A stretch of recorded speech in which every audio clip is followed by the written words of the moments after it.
गुरुवारी रात्री 2 वाजता अंबरनाथपूर्व येथील शिवमंदिर रोडवर दोन मित्र आपल्या एक्सेस स्कूटरवरून जात असताना एका महिंद्रा जीपने त्यांना धडकण्याचा प्रयत्न केला। यावेळी जीप चालकाला सावध करण्यासाठी त्यांनी आवाज दिला तेव्हा जीप चालकाने त्यांच्यावर शिवीगाळ केली आणि एक देशी बनावटीची पिस्टल दाखवून धमकावले।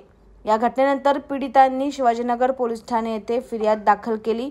पोलिसांनी तात्काळ गुन्हा दाखल करून तपास सुरू केला। सीसीटीव्ही फुटेज, गुप्त बातमीदारांकडून मिळालेल्या माहितीनुसार आणि वाहनाच्या नंबरच्या आधारे आरोपी विजय पाटील याला ताब्यात घेण्यात आले। त्याच्याकडून एक देशी बनावटीची पिस्टल आणि घटनास्थळी वापरलेली महिंद्रा जीप जप्त करण्यात आली। आरोपीवर भारतीय दंड संहिता आणि भारतीय हत्यार कायद्याअंतर्गत गुन्हे दाखल करण्यात आले आहेत। या प्रकरणात पुढील तपास पोलीस करत आहे। सदरची कामगिरी वरिष्ठ पोलीस निरीक्षक अशोक भगत यांच्या मार्गदर्शनाखाली पोलीस निरीक्षक तुकाराम पादीर, पोलीस उपनिरीक्षक स्वप्नील चौरे, किरण फड, कैलास पारधी यांनी केली आहे।